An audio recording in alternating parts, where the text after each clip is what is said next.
Hello, and welcome to Empowered the Podcast. My name is Linda, and I am your host. I am an empowerment coach, a spirit junkie, a realtor, a proud mom, and a dog mom. I'm also an animal advocate, a child advocate, and someone that overcame a lot of challenges and trauma in my life. This podcast is packed with powerful content, inspiring conversations with amazing guests who will help you heal, grow, and evolve into a better version of you so you can attract in your best and most empowered life.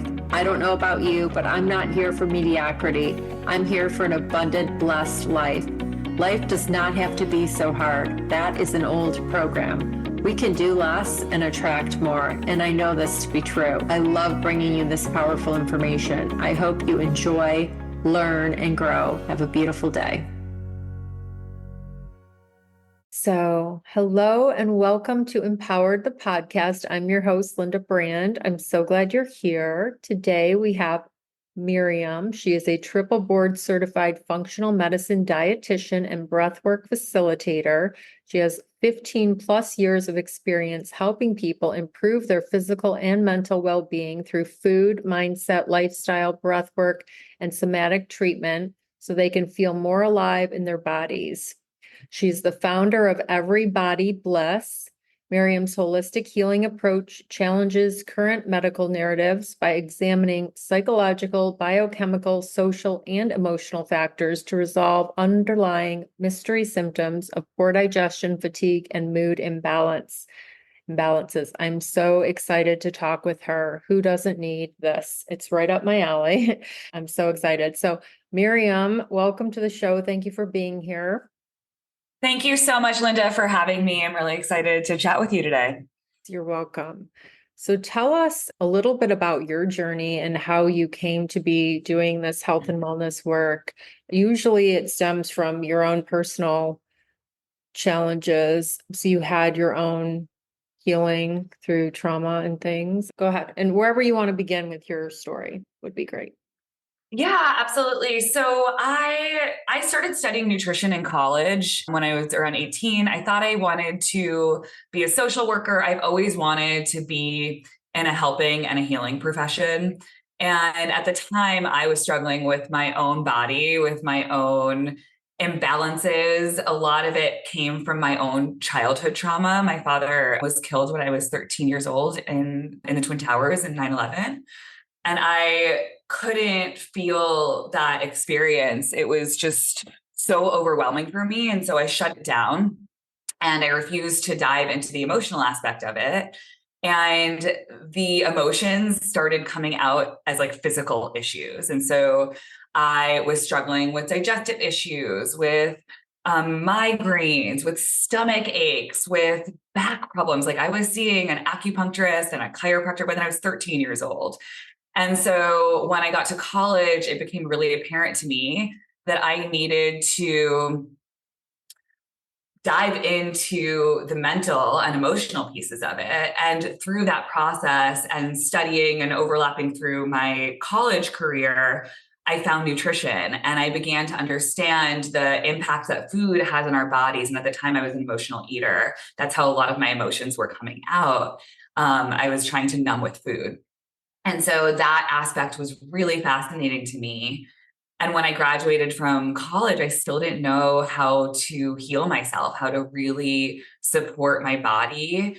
And through trying to navigate the medical system and get answers through my doctor, I wasn't. He told me that I was, told me to take an ibuprofen because I was in pain and that it was probably just female issues, right? And at the time I was working for a functional medicine nutritionist and she offered to help me with all this testing. And through my college career as studying nutrition combined with her help as a functional medicine nutritionist, I really started finding the right answers for my body after doing some food sensitivity testing and following what I had discovered. Within a few months, every single physical symptom I was experiencing disappeared. And so I was absolutely fascinated. And that's how I knew that was the direction in which I wanted to study nutrition. I knew it was always really fascinating to me, but I didn't have a place, inpatient in the hospitals because I really wanted to help people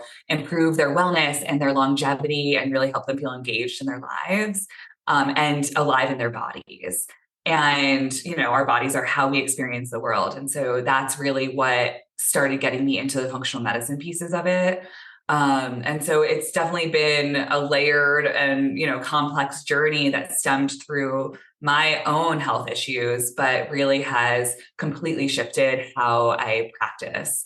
And through nutrition and working with people and working on my own healing journey, I deepened into that process. And I then layered in somatic healing and breathwork because it was so powerful for me. And so I knew if it was powerful for me, I could also, if I could figure out how to adapt it and apply it for other people, that could be just such a powerful way to help others. That's incredible. So at 13, so your mother was having you go to the chiropractor and the acupuncturist. So she was alternative medicine thinking, right? Yeah. So my mom always wanted me to go to therapy as well. So when my father passed away in September of 2001, and my mom was actually diagnosed with breast cancer a few weeks later. And so I was 13 years old, and she knew, obviously, like, how could this experience not impact me? And she saw me change and withdraw and go inward. So she always wanted me to do therapy, and I refused. And so she was like, okay, how can I help my daughter? Like, what can I do? And so that's when she started being like, let's look at alternative medicine. Let's look at the acupuncture. Let's look at the chiropractor. And that was the only thing that I was actually willing to do. So she really leaned into it. So curious, just because I am, why did you want therapy? Why didn't I want therapy?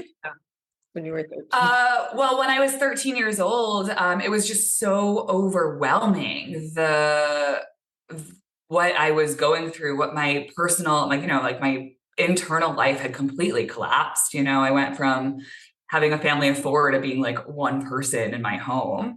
And so that was terrifying. The entire city and world was changing because of this event that had impacted my life in such a personal way. And so it wasn't safe. And that's what I realize now. At that time, it wasn't safe for me to look at those things, right? Because when we go through therapy and when we go through like an emotional healing journey, it really requires you to look at really scary pieces of yourself. And I just wasn't in a place where I could do that. Right. You were scared, or you just... I was terrified. Yeah. And I wasn't doing okay. Right. And so I felt like I told myself this story that if I let myself feel any sliver of emotion, I was going to die. Like I was going to go into a black hole. I would never come out, which obviously isn't true.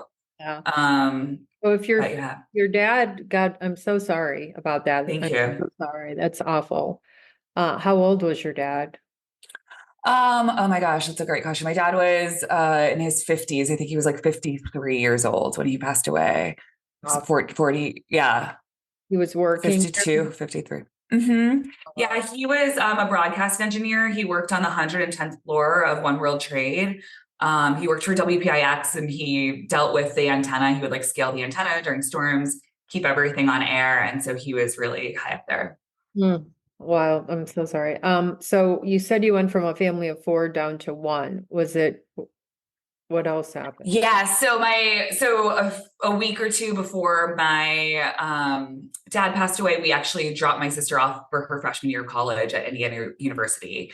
So she had gone to college, then my dad passed away, and then my mom was in the hospital for a few weeks. Okay. So I had to end up like moving in with a friend. And so I was alone during that time. Okay. I just wanted clarity because I was like, no, lose another family member. As I said that, I realized it was confusing. So thank you for asking. It's okay. So I know exactly what you're saying about the body thing and the trauma. And so tell me, so nutrition and the somatic is how you healed your physical symptoms, or was it mostly nutrition? It sounded like you said nutrition. Yeah. So my journey has been, 20 plus years. And so the form that healing has taken has really shifted over the years. And so I started with therapy, started with diving into my emotional health, but the physical symptoms I wasn't able to address until I used nutrition. And so at that time, I was struggling with joint pain, stomach aches. I was always hungry, tired, nauseous. I couldn't sleep at night. I was just like crying because I was in so much pain. And so that's where nutrition helped me. And I was in my early 20s at this point. Like no 22-year-old should be going through that, right? Right. I'm glad. And Yeah, my son went through some things, and I'm just he's 26 now, and he still today has. That's why I sent him your info and said, "We'll oh, thank interview him you. tomorrow." Yeah, because he had the food sensitivity test and stuff, and I'm very intrigued by what you're doing. And I was looking at your website, and it's very fascinating because it's all connected. The It body. really is. Yeah, it's all connected. So I totally understand like the trauma, unresolved trauma manifests in the body. I personally have had digestive challenges for I can't tell you how long. And I had a lot of trauma as a kid and young adult. So I'm curious about though the food.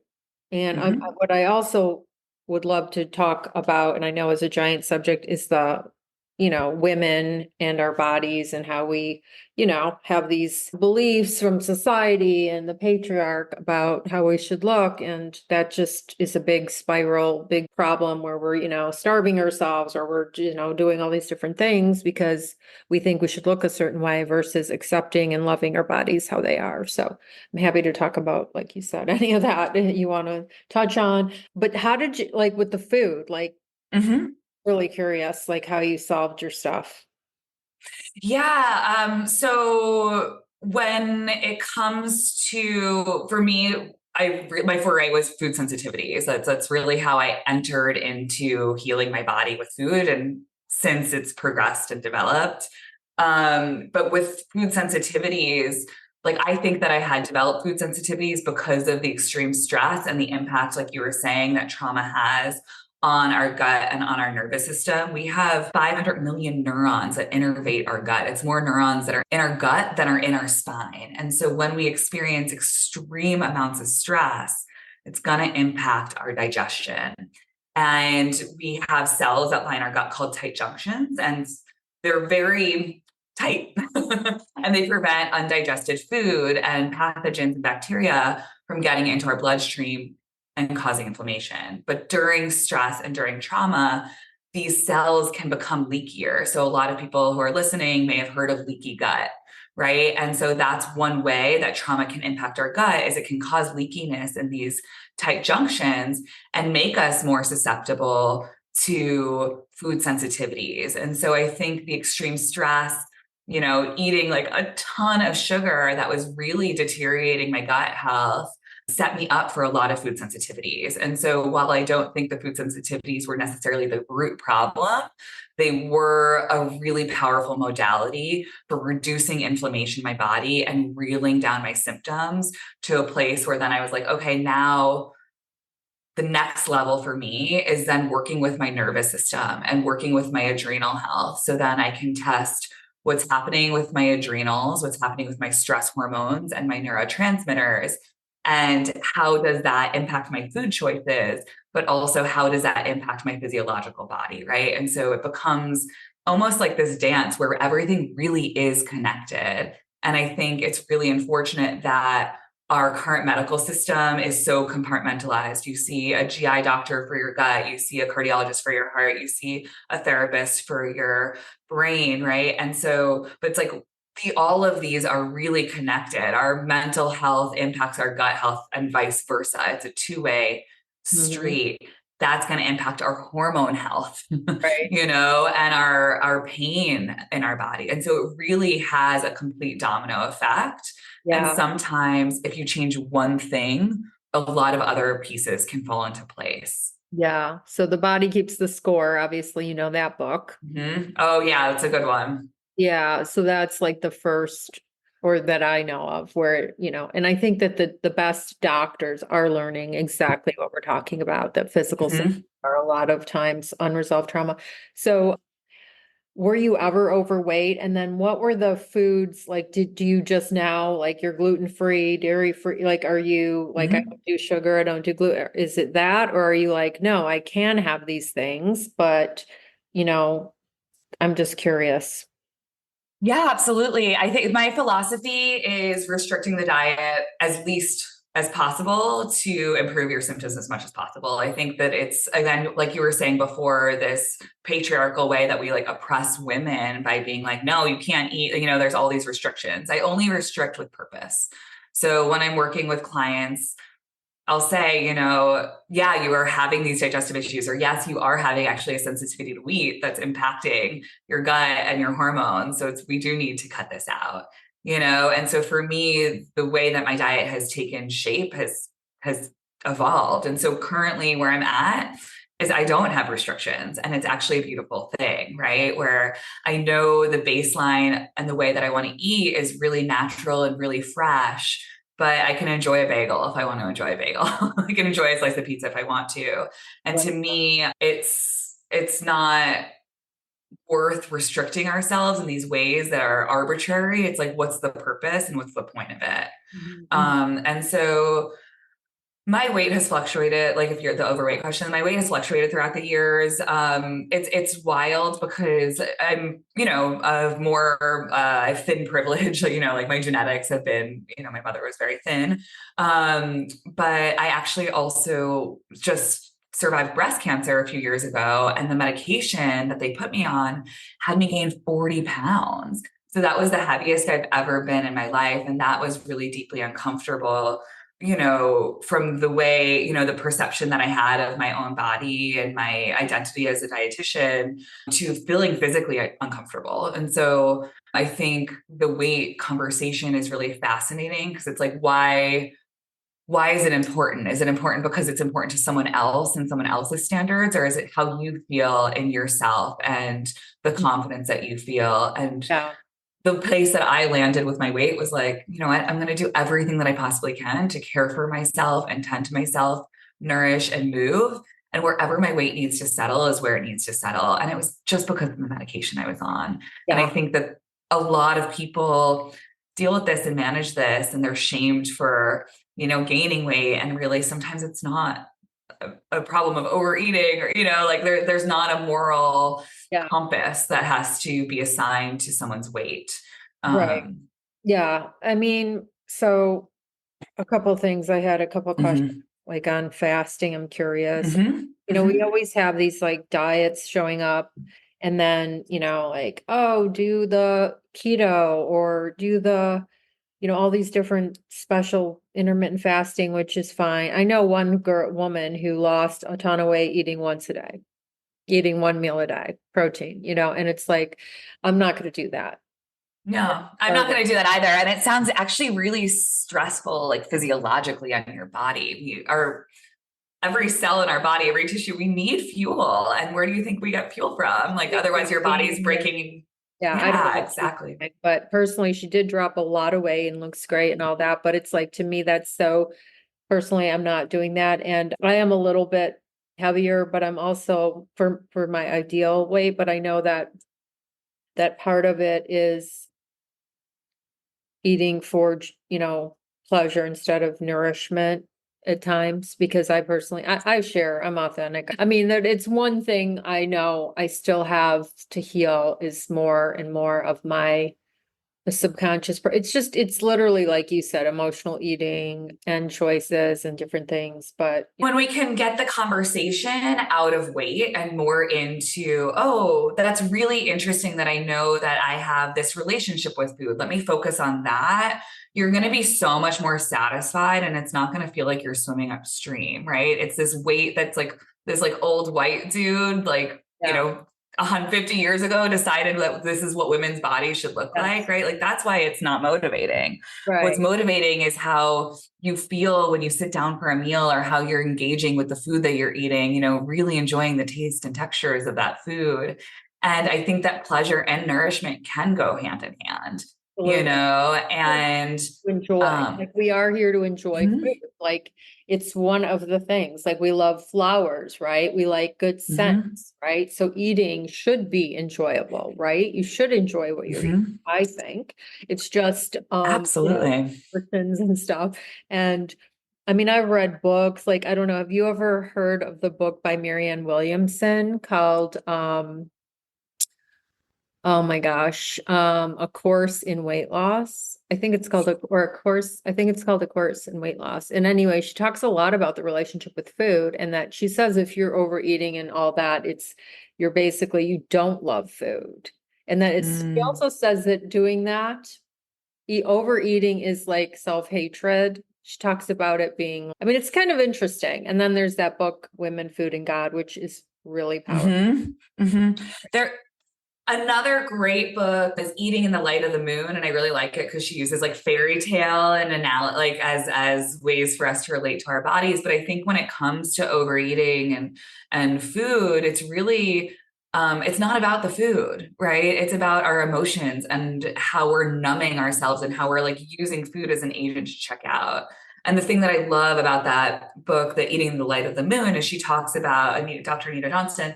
She talks about under eating and overeating are actually just different forms of the same core issue. And so really when we're looking at like functional medicine, we're looking at the core problem, the root why. And it comes back to control and it comes back to checking out and numbing and like hurting yourself really. And Yeah. so when we Like, can really look at what am I running from? What am I avoiding? What, like maybe there's stuff from your childhood of the way your mom related to her body or what she said to you about yourself, right? Like it's so watch individual for every single person. Yeah, there was a And time. Yeah. Oh, sorry. Go ahead. Oh, no, I was going to say, and then when we can start really exploring like the root and the why and like really opening this door with a sense of compassion rather than like, I'm judging myself and I'm disgusting for overeating and I can't believe I did that. And now I need to work out and I need to punish myself, and getting caught in that cycle. It's like, whoa, what if we can zoom out and actually just be like kind to ourselves and Exactly. being like really curious and be like, oh, like, what's this about? And how can I actually meet myself with love? Yeah. Yeah, 100%. And that's what I tell a lot of my coaching clients. Like when you do overeat, instead of shaming yourself, it's complete opposite. Total compassion. Anytime you want to like be hard on yourself, because our default is always to be hard on ourselves, is to be Mm-hmm. completely more compassionate. But yeah, I love that new book I've never heard of, Eating in the Light of the Moon. I'm gonna check that out. It's an old book. It's like from the 90s, but it's To me. one of those timeless ones. Yeah. Love that. And honestly, I know that it's 100% emotional. And I think one time I had a coach, a health coach for a short time went back when I was living in Michigan, and she said, write down how you feel every time you're eating. And I noticed when I'm nervous, I would eat. So I was like, oh, that's interesting.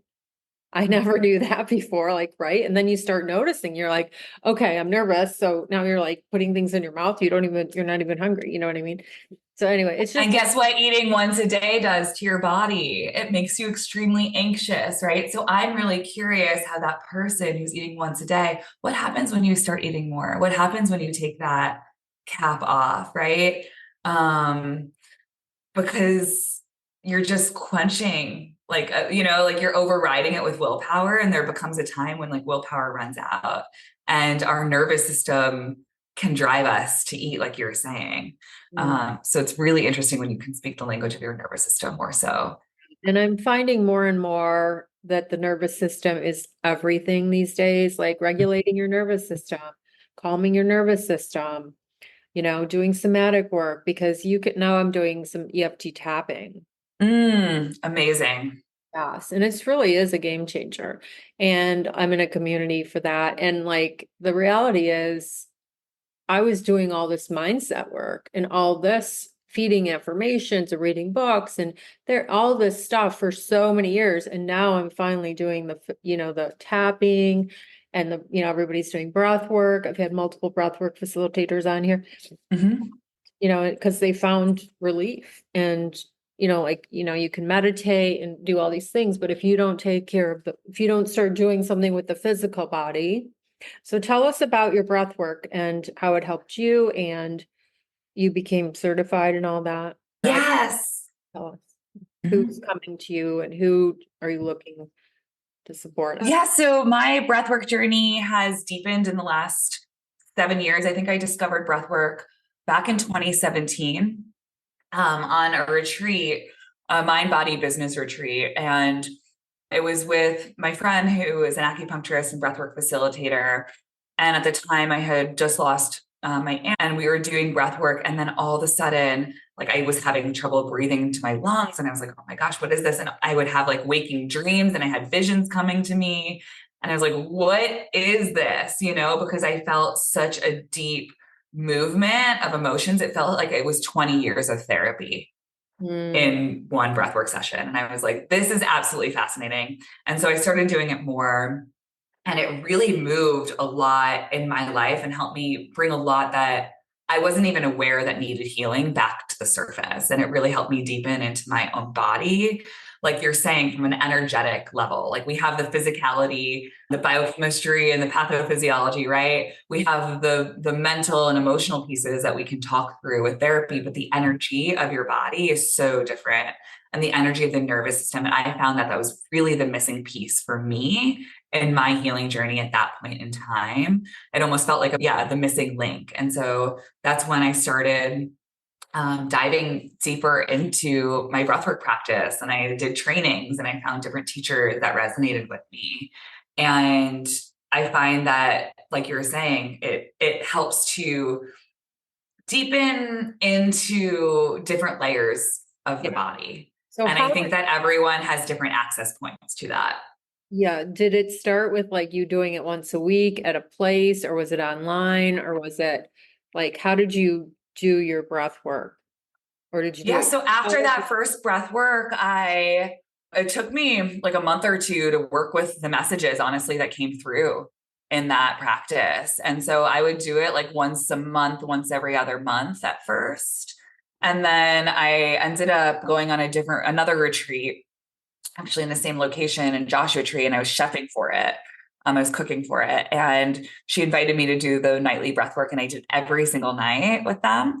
I think it was 3 or 4 nights. And that just broke me open. And I realized, like, when you actually do it regularly and like really deeply, how much more work you can move with it. And that's when I signed up for my first training.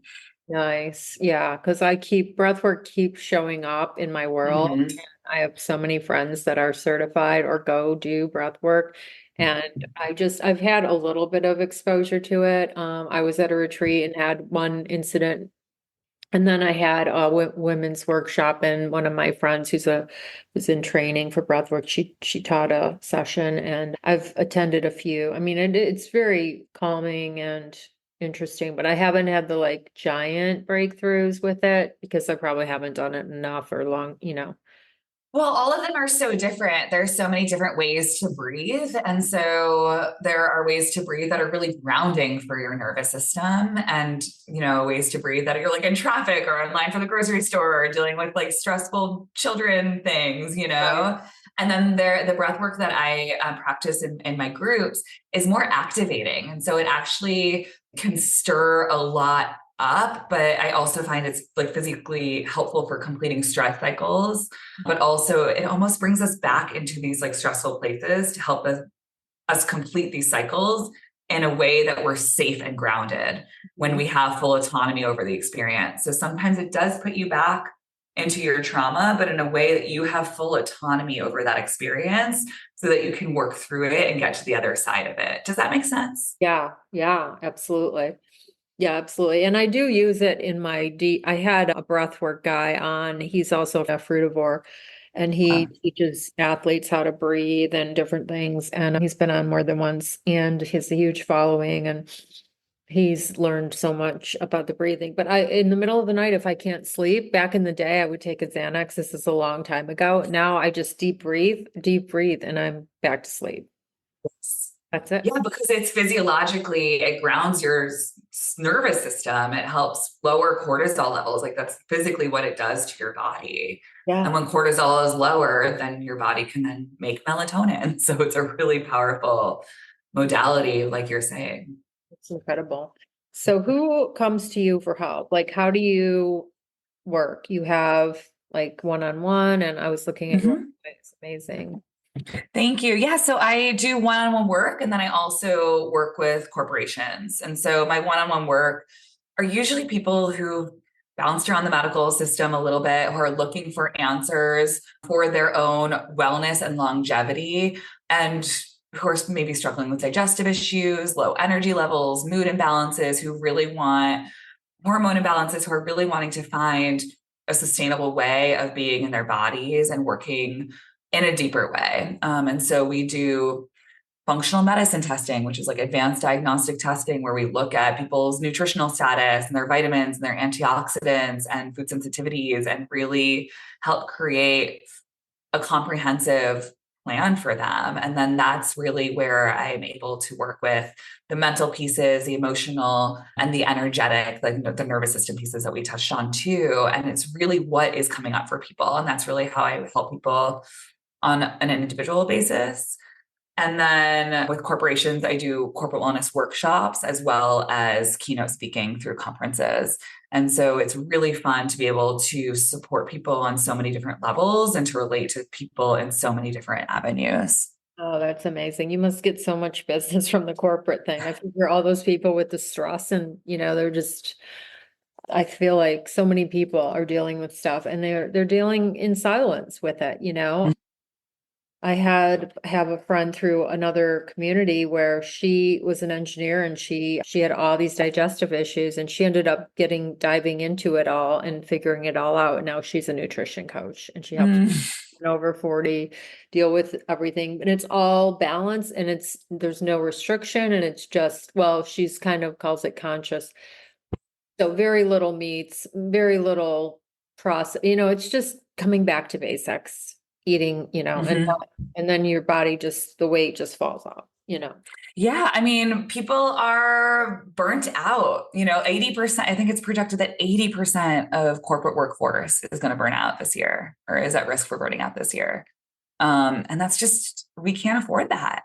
Yeah. Right. And so we have to come back to our health. We have to come back to our bodies and caring for ourselves because it's the way in which we show up for ourselves in the world. It's, our passion, our purpose, but also our relationships, our work, like it's everything, but it starts with us. It does. Let me ask you a couple things as far as what was I going to ask? It was about your personal diet and alcohol and different things like that, or fasting. I don't know if you answered about intermittent fasting. Yeah. And then there was something else, but I lost my train of thought. Yeah. Well, I can answer about intermittent fasting and maybe your other question will come back to you.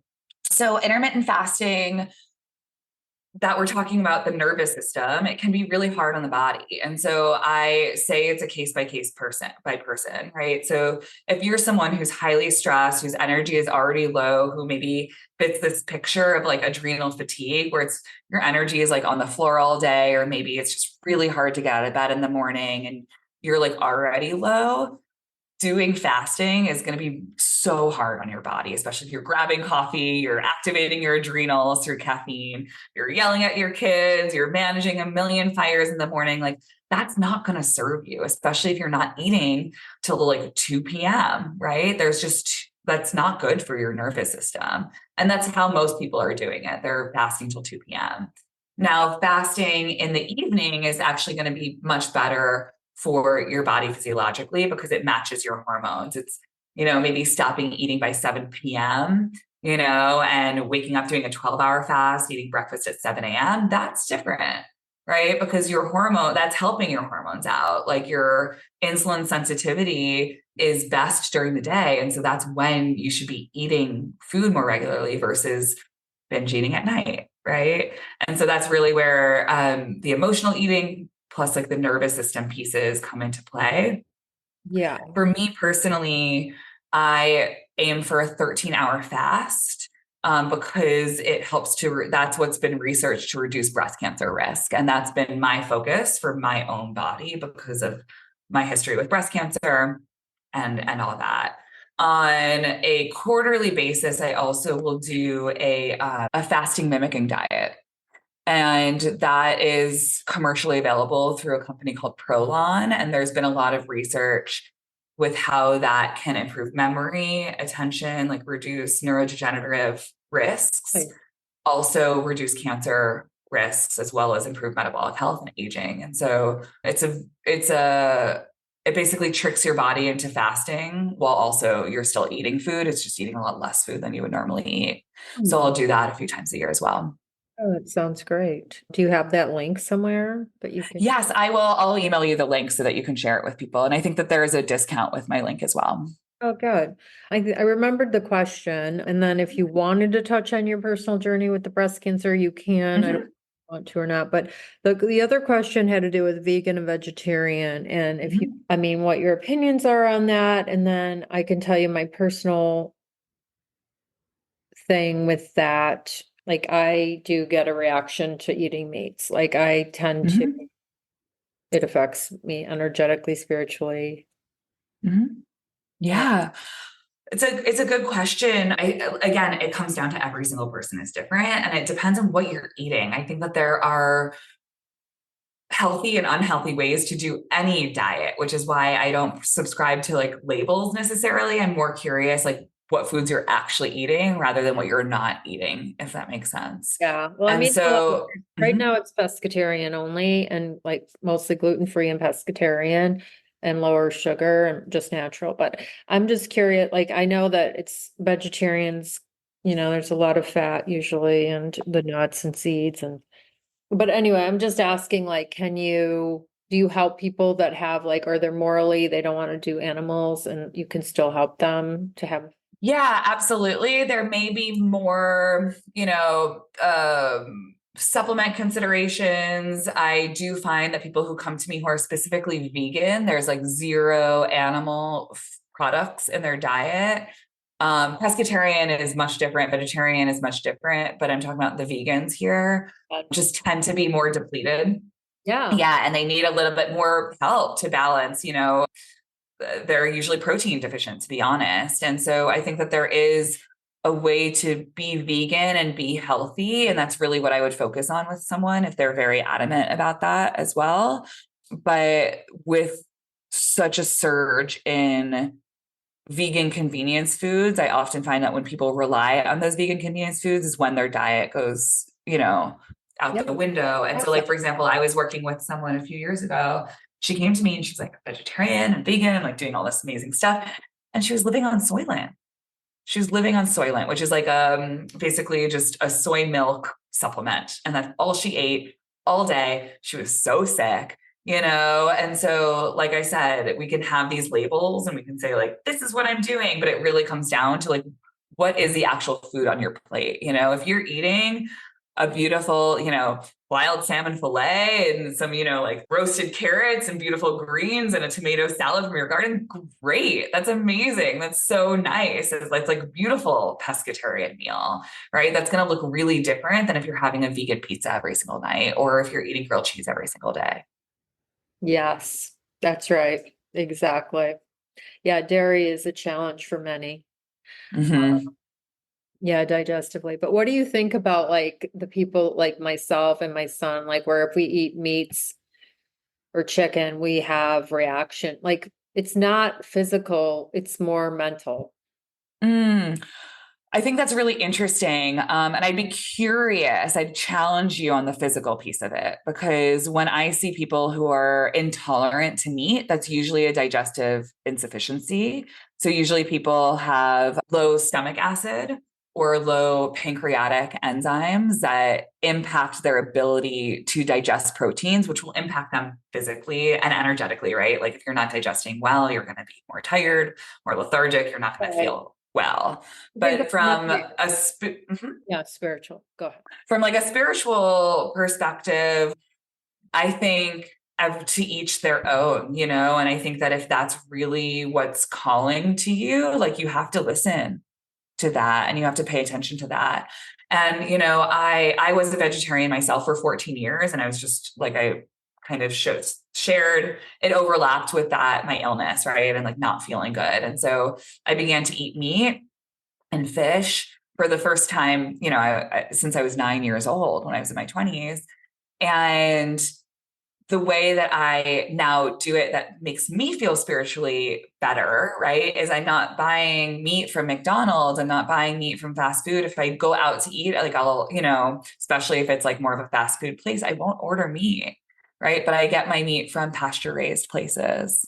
like I think like the source of it. And when I can, I'll like visit farms. And that's something that like makes me feel really joyful, like interacting with those animals. And so knowing that they had a good life also impacts me spiritually. And so that's where I've landed in my spiritual journey. And I would never shame anyone for making choices. I may challenge them if it's something that they're really physically needing, and really see like, where is there a balance that we can create here? And what are the solutions for Yeah. Do you themselves? think women over 50 like absolutely have to have more protein or need to, is that something you believe? I think all women need more protein.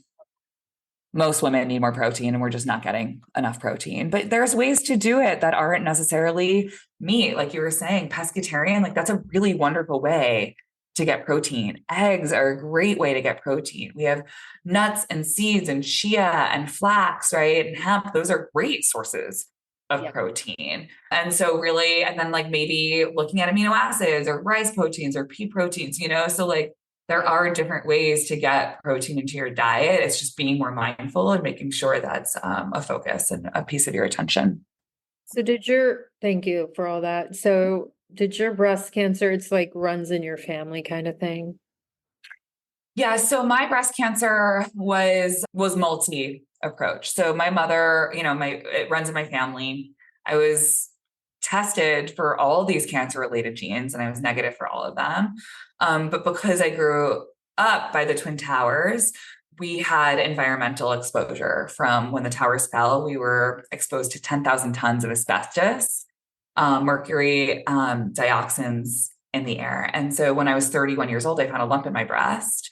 I've never had cystic breasts before. I know my body really well. And so I knew something was wrong. And so that's when I went to my doctor. I was younger than any woman in my family by 20 years to be diagnosed with cancer. And so when I started researching it more in depth, because I always knew there was a connection, when I started researching it more in depth, there's research studies that started, back then, right, of how the environmental exposures can cause cancer, can cause digestive issues, GERDs, scleroderma, like all of these really rare conditions that impact survivors and residents and workers in a disproportionate way to the rest of the general population. So I knew this. And then once I was kind of done with my active treatment, I decided to address it. And so I went to an integrative doctor. I did mercury, like I did heavy metal testing. It turns out that my mercury and my lead were off the charts. Like I had mercury poisoning. And so this past year I did a complete heavy metal detox and I got the heavy metals out of my body. And so I think that, yes, I'm probably predisposed. Absolutely. I think the stress and trauma impacted the way my body was able to suppress these cancer fighting, to suppress the cancer growth, right? Combined with the heavy metal poisoning and environmental toxins. Crazy. Oh, that's awful. Yeah, I'm sorry. But so do you think the fish though is mercury poisoning? Like, do you think eating too much fish or I'm just curious. I know you said wild caught. I tried to do the wild caught too always, but it's just. Well, there's different fish that are higher in mercury that I would just avoid. So like tuna, it's really high in mercury. Swordfish is also really high in mercury. So shark, I don't think anyone's like really eating shark, but shark is on the high mercury list. Right. And yeah, like salmon, sardines are really high omega-3, really good for you, super low contaminated. The smaller fishes are going to be less contaminated. Some farm caught are actually healthier than wild caught. And so the EPA has a great database and it changes year to year about which fish are the best farmed versus wild. So that's a really good resource for people. Good. Yeah, because you hear one thing and then you're like, oh, this is the way, and you didn't do your research, but someone like you who's an expert on this, you do the research. So that's so powerful. I would have never known that. I just think, yeah. I mean, again, it's also how they're treated. It's like, I don't want to, part of me, it should, it should be about feeling, because ultimately, morally and ethically, I would never eat an animal, but because I know my body and the body needs what it needs, Mm-hmm. So like yeah. And vegetarian. Yeah. Yeah, so you have to find a way that feels aligned and good for you, and make the best choices with what we have. I think, yeah, it is really overwhelming that like our food system kind of sucks, especially in the US, and so we have to make the best choices with what we do have. Otherwise, the stress of eating and choosing your foods is just overwhelming. Like I see people going through it all the time. They're like, oh my gosh, I can't get this and this and this organic, so I'm just not going to eat anything. I'm like, just eat the conventional like carrot. It's okay. Right. Just get Yeah. the vegetables in there, Yeah. and then we can really focus on the quality. But it's like, there's always a million avenues and a million things that we can Yeah. cause of like why these foods are evil and why this food is evil. But it's like, how do we just like focus on what we can do for ourselves? Otherwise we're going to make ourselves nuts. Yeah, there was a girl, the coconut girl, raw coconut girl. She's got this huge following, and she's friends with the Breathwork guy who's a frutivore, and literally Mm. she only consumes fruit. Like she literally is a spiritual being. She's in this great shape. She's like, only consumes fruit. And then I have another vegan friend, who, anyway, the point is, like God's, I feel like when you look at all the food in the grocery store, we don't have to hurt animals, but at the same time, the body likes the protein, and I like to exercise and lift weights. And like you said, it's a dance. But what do you think about only eating fruit? I mean, that doesn't sound possible to keep your. Yeah, I wouldn't recommend I know, I it. agree, but it's like that's what she does, and that's what she says she does, and the guy says he does too, but he takes one supplement, marine phytoplankton or something. Anyway, it's just interesting. Yeah. I think it's fascinating. I worry about the longevity of that and what's metabolically happening to these people. It's not something that I would ever recommend. I think it's really horrible for your body's blood sugar. And also detoxification, like your liver needs protein to process toxins, like so and fat, like our brains are made of fat, right? And so it's like fine, you can maybe get some of that from avocado, but what about your essential fats, right? So like there are a lot of pieces of your diet of essential nutrients that your body needs that you will not be getting if you're only eating fruit. Okay.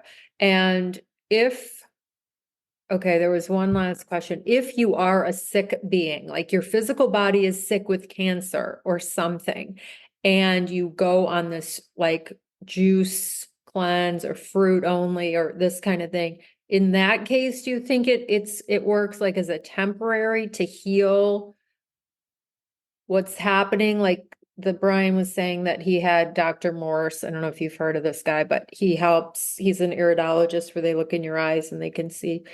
And anyway, someone who didn't have money for organic, he helped her with Walmart grapes and like, I guess juicing. And, I'm just curious if you think, so that's what I'm thinking, like frutivore, it might work if the body is sick and you're going to heal it without medicine. You're going to heal it through fruit. Yeah, I think there's a really interesting documentary called The Science of Fasting. That's where the fasting mimicking diet kind of was born from. Dr. Victor Longo, he's a PhD. He's at Right. USC or UCLA. He's at one of the universities. And anyway, he came up with the fasting mimicking diet and did a lot of research on it. And there is a lot of research behind fasting for curing or for like helping reduce risks of cancer, for helping individuals tolerate the effects of chemotherapy even. And when it comes to like opting out of like no treatment and just doing fruit, like I worry about that and I really question that. And, I think juicing is a great addition to an everyday, diet. I think it adds a lot of like really great nutrients, especially if it's more vegetable based than fruit based. I don't recommend fruit juices because it's just going to be essentially a sugar bomb, right, for your body. But I am always under the philosophy of integrative nutrition and integrative health. So it's what are the valuable insights that we can get from Western medicine and that we can get like from actual, like from research and evidence-based nutrition, medicine. And how can we bridge that with what we know about holistic nutrition and like the way that we can naturally support our bodies, and how can we intertwine the two? And I think so often people are in one camp or the other camp.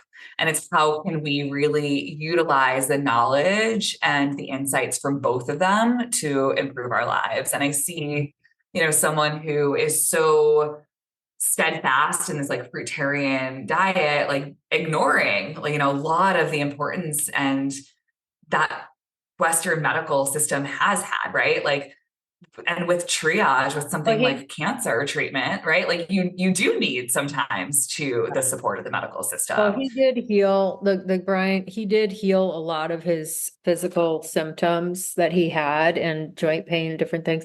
So I do think that, potentially it depends on the individual probably. And there's, but what amount of protein, or are you going to say this is again an individual thing, but like, is it 4 ounces, 6 ounces of meat once a day? Is it a week? I'm just curious, or is it just depends on the individual? Yeah. So, I mean, generally portion wise. So if you want to do a calculation for yourself, basically, and you're, not like bodybuilding and you're kind of just, a 50-year-old woman who just like wants to live well and be well.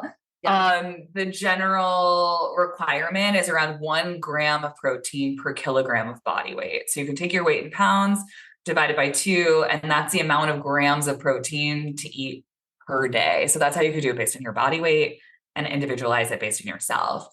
For portion sizes and guidance, I recommend 20 to 25 grams of protein for breakfast in the morning. That's going to be 3 eggs is going to be around 18 grams of protein. You could do collagen peptides. You can do protein powder. You can do some sort of combination of the above. I also love chia seed pudding with, almond butter or some protein in it, right? And so you can kind of mix and match. Yeah. And so that's breakfast. And then lunch and dinner is going to be around 4 to 8 ounces per person, right? So if it's like a larger man, like maybe that's going to be, or like, if you're a bigger girl, like that's going to be more towards like 8 ounces versus, like I'd probably aim for like 5 or 6 ounces for myself. And then, so if someone has digestive issues like constipation, you're thinking it's something else. It's not, it's emotion. It's like, there's just so much to it and they just should contact you. Well, yeah. So if someone's having like digestive issues and if they notice the digestive issues are coming from more protein, I would really look at what's happening with their digestive enzymes. Are they making enough stomach acid? It's a huge reason, especially as we age, we make less and less stomach acid. So as you age, you're going to need more stomach acid. You're going to need more digestive enzyme support. So that's a huge one for people. It could be not having enough fiber in your diet, right? That can cause constipation. It could be eating something inflammatory. Like I know, like that's what happens to me. If I have dairy, that's what happens to me, right? So it could be a food sensitivity piece, right? So there are so many different things that can be coming, it could be that you're stressed out or that there's a microbiome insufficiency or, or that you have dysbiosis, a bacteria imbalance. And so it does get really personal. I think that there are certain things that you can look at, getting back to basics, like you were saying earlier, making sure that you have half a plate of vegetables. That's a really good place to start, making sure you have enough fiber in your diet. It's amazing. Yeah, you've been so informative. Thank you for all that. Absolutely. How can people find you? And then we'll put all your links in the show notes. Thank you, Linda. Yeah, so people can find me on Instagram. I'm at Every Body Bliss, or they can go to my website, everybodybliss.com. Feel free to email me, reach out. I'd love to hear from people. Wonderful. Anything else? Any last words you want to share? I think we really covered such a nice array of topics today, and it was really such a pleasure chatting with you. So thank you so much for having me on. Absolutely. It was beautiful talking to you. I love what you're doing. It's so powerful. It's so needed. And I wish you much success. Thank you so much, Linda. Appreciate it. Talk to you soon. Thanks. Thank you so much for listening to today's episode. It means so much to me that you are here listening. I know you have so many options of things to listen to, so it means so much to me that you are here. I hope you enjoyed it and found value. If you did, the best way to support the podcast is by sharing, subscribing, and leaving a review. I really want to help as many people as I can. If you know anyone who is looking for support, who is looking for a coach, you can find me at lindabrandcoach.com or www.lindabrandcoaching.com. I'm also on all social media platforms, Facebook, Instagram, LinkedIn, TikTok, all the places. Have a beautiful rest of your day and live empowered. Take care.